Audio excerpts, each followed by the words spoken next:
నమస్కారం సిటీ వార్తలకు స్వాగతం. ముందుగా ముఖ్యాంశాలు. రాజధాని రైతుల సమస్యల పరిష్కారంపై త్రిసభ్య కమిటీ సమావేశం. గ్రామ కంఠాలు, చెరువు భూముల సమస్యలపై సర్వే చేస్తామన్న కేంద్ర సహాయ మంత్రి పెమ్మసాని.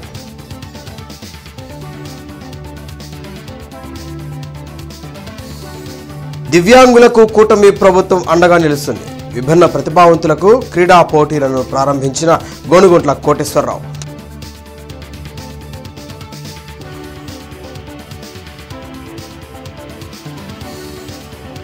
ఇళ్లలో దొంగతనాలకు పాల్పడుతున్న 3 నిందితుల అరెస్ట్. బంగారం, వెండి, నగదు రికవరీ.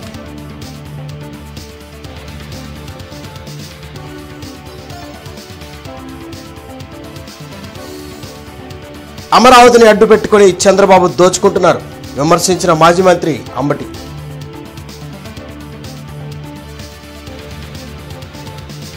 రాజధాని రైతుల సమస్యల పరిష్కారానికి త్రిసభ్య కమిటీ సమావేశమైంది. కేంద్ర సహాయ మంత్రి పెమ్మసాని చంద్రశేఖర్, మంత్రి నారాయణ, ఎమ్మెల్యే శ్రావణ్ కుమార్ అధికారులతో సమావేశం నిర్వహించారు.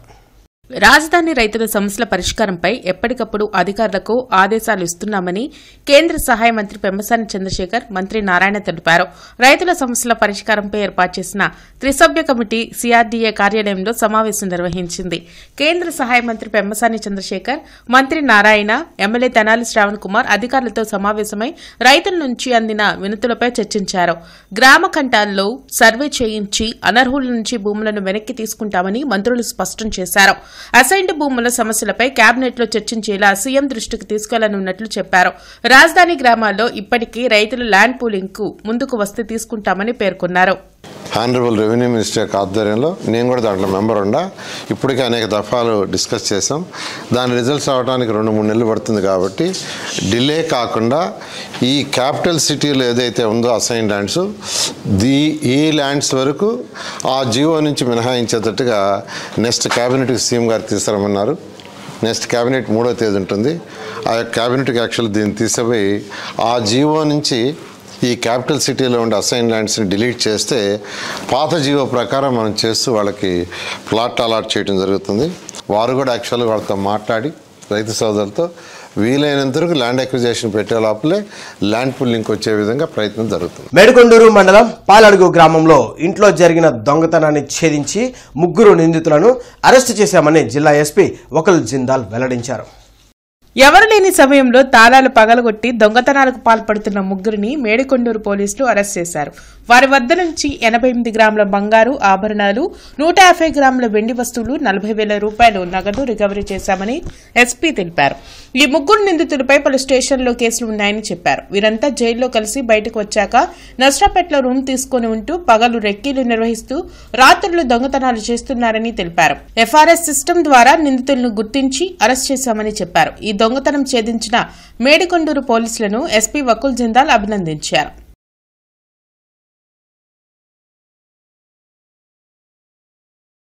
సో వీళ్ళు 3 కూడా జైల్లో కలిశారు. ఎప్పుడైతే వీళ్ళు జైల్లో ఉన్నారో వాళ్ళకి పరిచయం అయింది. తర్వాత A3 ఎవరైతే ఉన్నాడో బొమ్మల విజయ్, వాళ్ళ ఇద్దరిని ఒక రూమ్ ఇచ్చి అక్కడ పెట్టుకుని వాళ్ళతో ఒఫెన్స్లు చేపిస్తున్నాడు. సో మనం ఈ కేసు డిటెక్ట్ చేసి వాళ్ళని ఈరోజు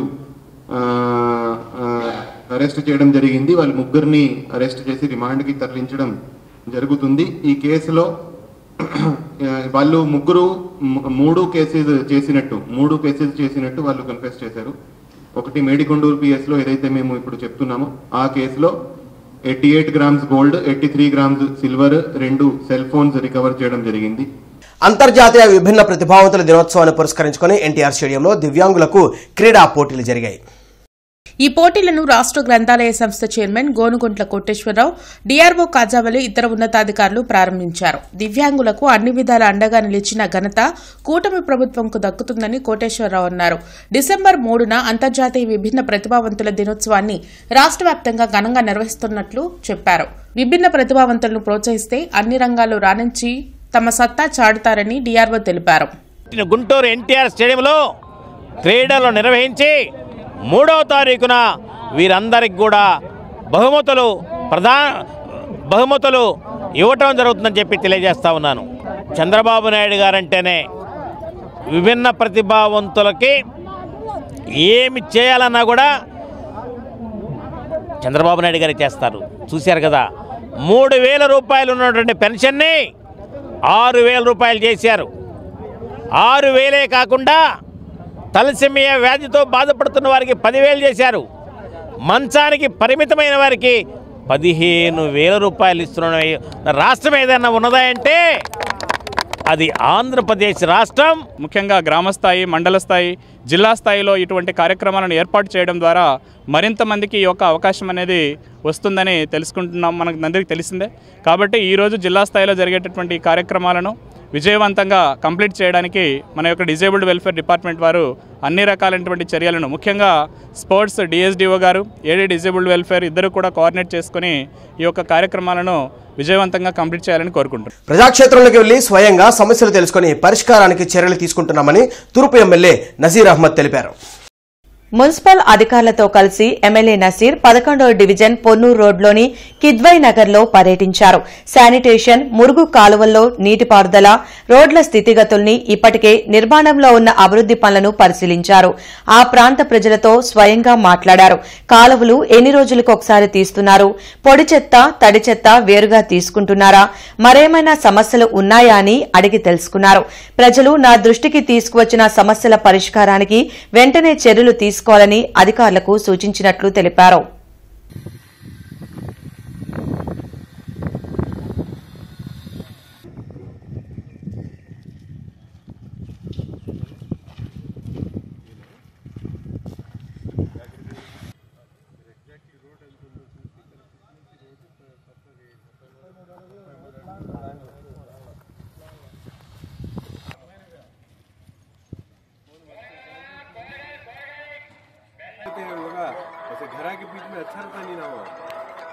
అమరావతికి అసలైన విలన్ చంద్రబాబు అని మాజీ మంత్రి అంబటి రాంబాబు తీవ్ర వ్యాఖ్యలు చేశారు. తాడేపల్లిలోని వైసీపీ కేంద్ర కార్యాలయంలో ఆయన మీడియాతో మాట్లాడారు. అమరావతిని అడ్డు పెట్టుకుని దోచుకుంటున్నారని మండిపడ్డారు. తొలి విడతలో రైతుల నుండి తీసుకున్న భూములకే ఇప్పటికే రిటర్నబుల్ ఫ్లాట్లు ఇవ్వలేదని, అధికారులను అడుగుతుంటే అవమానపరుస్తున్నారని చెప్పారు. రాజధానిని పూర్తి చేయకుండా సీరియల్ కథలా నడపాలనేది సీఎం చంద్రబాబు ప్లాన్లా ఉందని అంబటి విమర్శించారు. అమరావతిలో ఉన్నాయని తాత్కాలికం, ఇప్పుడు దాకా ఏది పర్మనెంట్ లేదు, అన్ని తాత్కాలికమే. అసెంబ్లీ తాత్కాలికం, హైకోర్టు తాత్కాలికం, శాసనసభ తాత్కాలికం. ఈ తాత్కాలికం పేరున చంద్రబాబు నాయుడు గారు ఎన్ని కోట్లు ఖర్చు పెట్టాడో మీరు ఒకసారి తెలుసుకోవాల్సినటువంటి అవసరం ఉందని కూడా ఈ సందర్భంగా మనం, అసలు రాజధాని నిర్మాణం అక్కడ సెలెక్ట్ చేయటమే చాలా పెద్ద తప్పు. మొన్న ఇప్పుడు రామచంద్రయ్య అని ఒక ఆయన ఉన్నాడు, మీరు చూసే ఉంటారు. ఆయన ఏం చెప్పారంటే ప్రపంచంలో ఏ రాజధానిలో కూడా నీళ్లుతో నదిలో పోసే పరిస్థితి లేదంట. నీళ్లు, రాజధానిలో ఉన్న నీళ్లు తోడి నదుల్లో పోసేటటువంటి పరిస్థితి. అంటే రాజధాని అనేది పల్ల ప్రాంతంలో ఉంది, నది ఎత్తు ప్రాంతంలో ఉంది. కొండవీటి వాగు నుంచి వచ్చేటటువంటి నీరు వెళ్లి నదిలో దానంతా అది కలవటం లేదు, ఎత్తిపోయాల్సిన పరిస్థితి ఏర్పడుతుంది. అలాంటి రాజధానిలో నిర్మించేటటువంటి రాజధాని యొక్క పరిస్థితి ఎంత దారుణంగా ఉంటుందో ఒకవైపున తెలియదు. ఐసీఏయూ మచిలీపట్నం డివిజన్ సంయుక్త కార్యదర్శిగా పనిచేసిన వివికే సురేష్ ఉద్యోగ విరమణ చేశారు. ఈ సందర్భంగా గుంటూరులో నిర్వహించిన గెట్ టుగెదర్ కార్యక్రమంలో మాజీ ఎమ్మెల్సీ లక్ష్మణరావుతో పాటు సహచర ఉద్యోగులు పాల్గొన్నారు. ఎల్ఐసీని నిర్వీర్యం చేసేందుకు కేంద్రం అనేక విధాలుగా ప్రయత్నిస్తే కార్మిక సంఘాలు పోరాడి అడ్డుకున్నాయని లక్ష్మణరావు తెలిపారు. ఎల్ఐసీపై జీఎస్టీతో కస్టమర్లకు నష్టం కలుగుతుంటే ఏళ్ల తరబడి పోరాటం చేసి జీఎస్టీ మినహాయింపు చేసేలా కృషి చేశారని గుర్తు చేశారు.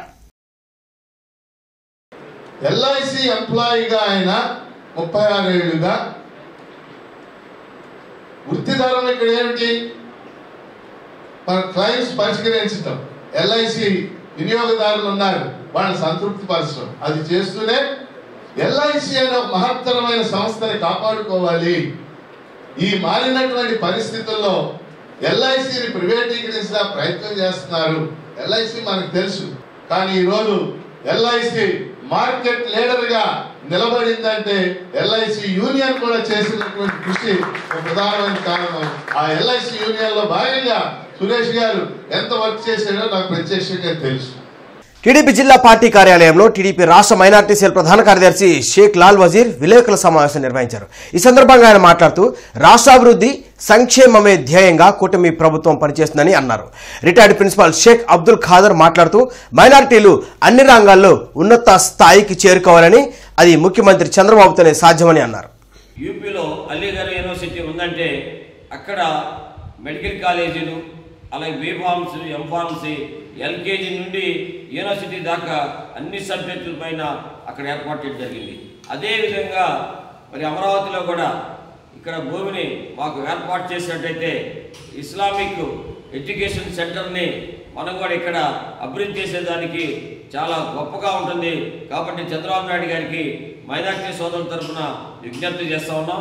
అట్లాగే మా ఫరూక్ గారికి, అట్లాగే మా అడ్వైజర్ అయినటువంటి షరీఫ్ గారికి కూడా తెలియజేస్తూ ఉన్నాం. ఎందుకంటే ఇవాళ ఒకే చోట మెడికల్ కాలేజీలు కానీ, అలాగే మదరసాలు కానీ, ఒకే చోట స్కిల్ డెవలప్మెంట్. అసంఘటిత రంగ కార్మికుల సంక్షేమానికి కామ్రేడ్ జీవి కృష్ణారావు విశేష కృషి చేశారని హమాలీ ఫెడరేషన్ రాష్ట్ర అధ్యక్షులు చల్లా చిన ఆంజనేయులు అన్నారు. డిసెంబర్ 1న జీవి కృష్ణారావు 9వ వర్ధంతి నిర్వహించనున్నట్లు చెప్పారు. ఏటుకూరు రోడ్లోని రేగుల రాఘవయ్య భవన్లో వర్ధంతి సభకు సంబంధించిన పోస్టర్లను అమ్మశెట్టి శివ, రావుల అంజిబాబు, సురేష్ బాబుతో కలిసి ఆవిష్కరించారు.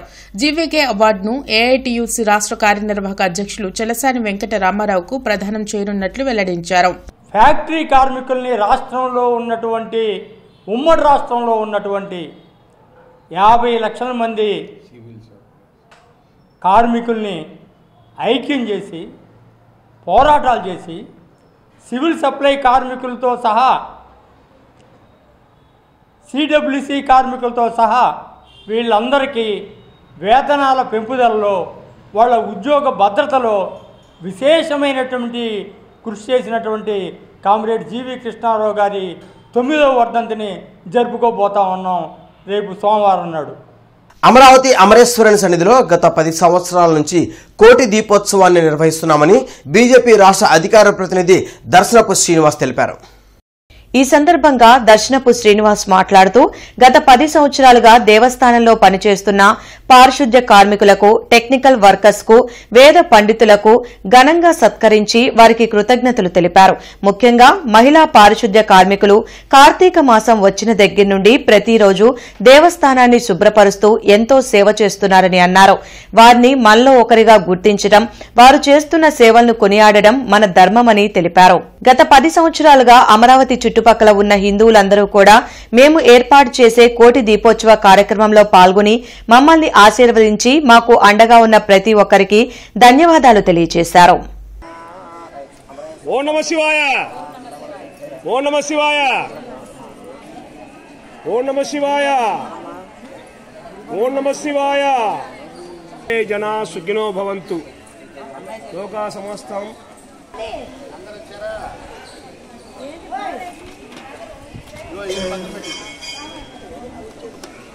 మాతృశ్రీ వృద్ధాశ్రమంలో నిత్యావసరాలు, దుప్పట్లు, రగ్గులు వికాస్ స్కూల్ విద్యార్థులతో కలిసి స్కూల్ యాజమాన్యం అందజేసింది. విద్యార్థులకు సమాజంలో జరుగుతున్న విషయాలపై అవగాహన కలిగించేందుకు పలు కార్యక్రమాలు చేస్తామని డైరెక్టర్ పవన్ వెల్లడించారు.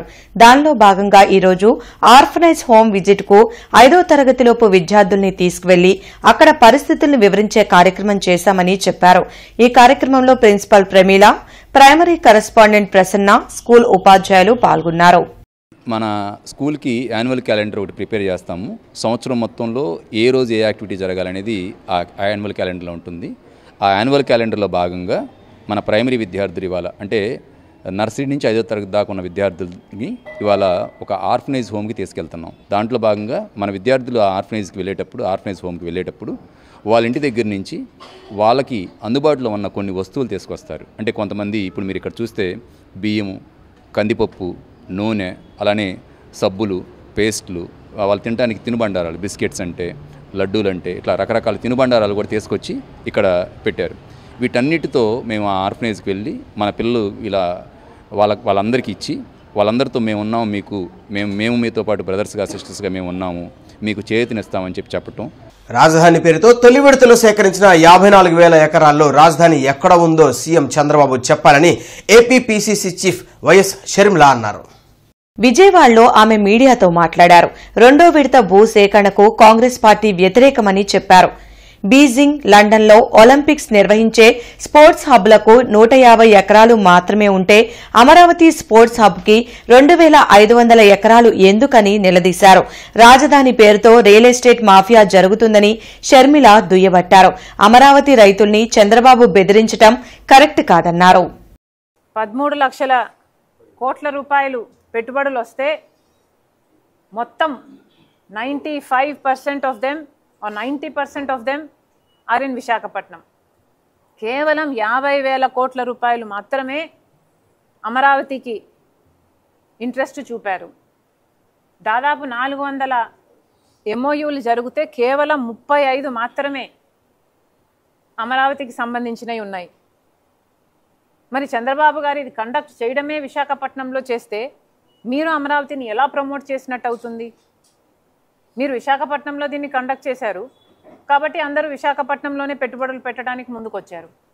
మరి మీకే చిత్తశుద్ధి లేనప్పుడు, అమరావతిని డెవలప్ చేయాలి అని మీకే లేనప్పుడు, మరి భూములు ఇచ్చిన ఈ రైతులైనా లేక ఆంధ్ర రాష్ట్ర ప్రజలైనా మిమ్మల్ని ఎలా నమ్ముతారు? అమరావతిలో ఎంత గ్రోత్ ఉందని, గ్రోత్ పొటెన్షియల్ చూపిస్తున్నారు మీరు? స్కోప్ ఫౌండేషన్ డైరెక్టర్ కొండలరావు ఆధ్వర్యంలో పెదకాకని దర్గా దగ్గర స్కూల్ విద్యార్థులకు పరిశుభ్రత, చదువు, అవగాహన కార్యక్రమం నిర్వహించారు. ఆచార్య నాగార్జున యూనివర్సిటీ డిఆర్ఓ ఉషారాణి కుమార్తె అశ్విని జన్మదిన వేడుకలు కూడా నిర్వహించారు. విద్యార్థులకు పలకలు, వాటర్ బాటిళ్లు, స్వీట్స్ అనంతరం కేక్ ని కట్ చేశారు. ఈ కార్యక్రమంలో ముఖ్య అతిథులు శార్వాక యువజన సంఘం రాష్ట్ర అధ్యక్షుడు David William, teacher Shivaprasad, teacher Ghouse Begum పాల్గొన్నారు. మీరు కష్టపడి చదువుకుంటే ఖచ్చితంగా మంచి ప్రయోజకులు అవుతారు, జీవితంలో పైకి వస్తారు. అది పునాది రాళ్ళు ఇప్పుడే పునాది వేసుకోవాలి, కష్టపడి చదువుకోవాలి. తల్లిదండ్రులు విజ్ఞానులైనా టీచర్స్ చెప్పే మాటలని మీరు పైకి వస్తారని ఆశిస్తూ ఈ అవకాశం ఇచ్చిన మీ అందరికి కూడా, మా టీచర్స్ అందరికి కూడా స్కోప్ ఫౌండేషన్ ద్వారా అభినందనలు తెలుపుకుంటూ గుజ్జనగుల్లలోని నగరపాలక ప్రాథమిక పాఠశాల స్కూల్ నంబర్ 54కు దాతలు 2 బీరువాలు, 4 ఫ్యాన్లు బహుకరించారు. ఎస్బీఐ పెన్షనర్స్ అసోసియేషన్ మరియు ఎల్ చౌదరీల సహకారంతో పాఠశాలకు అవసరమైన 2 బీరువాలను ఈరోజు పాఠశాల ప్రధాన ఉపాధ్యాయులకు అందజేశారు. ఈ కార్యక్రమంలో నారాయణరావు, గింజుపల్లి శ్రీహర్రావు పాల్గొన్నారు. దాతలు సహకరించి స్కూల్కి బీరువాలు, ఫ్యాన్లు ఇచ్చినందుకు ఉపాధ్యాయులు వారిని అభినందించారు. ఈ కార్యక్రమంలో నారాయణరావు, గింజుపల్లి శ్రీహర్రావు, అనసూయాదేవి పాల్గొన్నారు. దాతలు సహకరించి స్కూల్కి బీరువాలు, ఫ్యాన్లు ఇచ్చినందుకు ఉపాధ్యాయులు వారిని అభినందించారు. మేము భారతీయ స్టేట్ బ్యాంకులో దాదాపు 40 సంవత్సరాలు సేవ చేసి రిటైర్ అయిన వాళ్ళం అండి. మేమంతా కలిపి ఒక సర్వీస్ గ్రూప్ ఒకటి ఏర్పాటు చేశాము 2 సంవత్సరాల క్రితము. ఇప్పటికి దాదాపు 68వ ఇది కార్యక్రమం, 68వ సేవా కార్యక్రమం అండి. ఎక్కడైతే అవసరం ఉంటుందో పేదలకి, వాళ్ళకి మేము ఏదో ఒక సహాయ కార్యక్రమాలు చేస్తున్నాము. అనాథాశ్రమాల్లో, వృద్ధాశ్రమాల్లో, తర్వాత వికలాంగుల ఆశ్రమాల్లో కానీ, పాఠశాలలో కానీ అలా సహాయ సహకారాలు చేస్తున్నాము. మీకు అంతకుముందు మేము కోబాల్టుపేట స్కూల్లో కూడా చేసాము, రైలుపేట స్కూల్లో కూడా కంప్యూటర్ అది ఇచ్చాము. ఇక్కడ మాకు పిల్లలు 160 మంది ఉన్నారు, స్టాఫ్ 5 ఉన్నారు. మాకు ఎస్బీఐ పెన్షనర్స్ కోబాల్పేట స్కూల్లో ఆల్రెడీ అంతకుముందు వాటర్ ప్యూరిఫైరు, తర్వాత జెండాకర్ర ఒకటి మాకు వితరణ చేశారు. నేను అక్కడ నుంచి ఇక్కడ గుజ్జనగూడ స్కూల్ ట్రాన్స్ఫర్ అవ్వడం జరిగింది. సార్ని నారాయణరావు గారిని ఎస్బీఐ పెన్షన్ గ్రూప్ కింద నేను ఆహ్వానించడం జరిగింది. వాళ్ళు స్కూల్కి విజిట్ చేసి మీకు ఏమైనా అవసరం ఉంటే చెప్పండి అని అడిగారు. నేను సార్ మాకు ఇట్లా 2 వార్డ్రోబ్స్, ఐరన్ వార్డ్రోబ్స్, తర్వాత ఫ్యాన్స్ రిక్వైర్మెంట్ అడిగాను. సార్ వాళ్ళు పెద్ద మనసుతోటి ఎప్పుడు కూడాను ఒక టీం లాగా వాళ్ళు చేసే సహకారాల్లో మాకు గుజ్జనగూడ ఎలిమెంటరీ స్కూల్కి చక్కగా 500 మంది పిల్లలకి బిస్కెట్ ప్యాకెట్లు, పక్కన హై స్కూల్ కూడా ఉందండి, వాళ్ళకి మాకు బిస్కెట్ ప్యాకెట్లు, తర్వాత ఎస్బీఐ పెన్షనర్స్ వాళ్ళ సహాయ సహకారాల్లో మా స్కూల్కి కూడాను ఇంత పెద్ద సహాయం. గుంటూరు జిల్లా తెలుగుదేశం పార్టీ కార్యదర్శి, కాపునాడు రాష్ట్ర ఉపాధ్యక్షులు ఎర్రగొప్ప నాగేశ్వరరావు 64వ జన్మదిన వేడుకలు బ్రాడీపేటలో ఘనంగా నిర్వహించారు. ఈ సందర్భంగా వింగ్స్ అండ్ స్వింగ్స్ సభ్యులు, అభిమానులు కేక్ కట్ చేసి ఎర్రగోపు నాగేశ్వరరావుకు పుట్టినరోజు శుభాకాంక్షలు తెలిపారు. తెలుగుదేశం పార్టీ కోసం గత 40 ఏళ్లుగా అహర్నిశలు కష్టపడి పనిచేస్తున్నారని దళవాయి సుబ్రహ్మణ్యం వెల్లడించారు. విద్య, వైద్యం లాంటి పలు విషయాల్లో ఎంతో మందికి సహాయం చేశారని కొనియాడారు. ఈ కార్యక్రమంలో కాపునాడు రాష్ట్ర కార్యదర్శి రాగం సదాశివరావు, చుండూరు నరసింహారావు, సాయి, వాసు, సుబ్రహ్మణ్యం, డిఎస్ఆర్, బండి రాంబ్రహ్మం, హుస్సేన్ రావు, డాక్టర్ లింగంశెట్టి శ్రీనివాసరావు తదితరులు పాల్గొన్నారు. తెలియజేసుకుంటూ వారి యొక్క అభిమానానికి నేను ఎంతో ఆనందదాయకంగా నాకున్నది. అదేవిధంగా ఇక్కడికి వచ్చిన నా మిత్రులందరూ కూడా పేరు పేరున ధన్యవాదాలు. ఫ్యూచర్లో ఏదేమైనా ఆరోగ్యం కన్నా మించింది లేదు.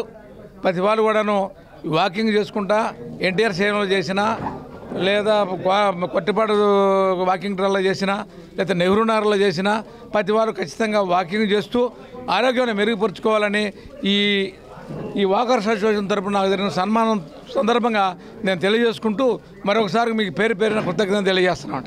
ఈ కాపునాడు కార్యక్రమాల ద్వారా ఈ విదేశీ వైద్యం మీద మేము కమ్యూనిటీకి సేవలు అందిస్తూ ఉన్నారు. ఆ విధంగా తెలియజేయడం చాలా ముదావహం. ఎందుకంటే ప్రజలకి ఎక్కువ అవసరాలు విద్య, వైద్యం మీదే ఉన్నాయి. వాటికి వారు కార్యాచరణ ప్రకటించి దాన్ని ముందుకు తీసుకెళ్ళడానికి ప్రయత్నం చేస్తూ ఉన్నారు. అదేవిధంగా రేపటి రోజున 50 సంవత్సరాల స్వర్ణోత్సవాన్ని కూడా కాపునాడు మహోత్సవాన్ని విజయవాడ నగరంలో జింకానా గ్రౌండ్స్లో జరుపుతూ ఉన్నారు. ఈరోజు వార్తలు సమాప్తం. నమస్కారం.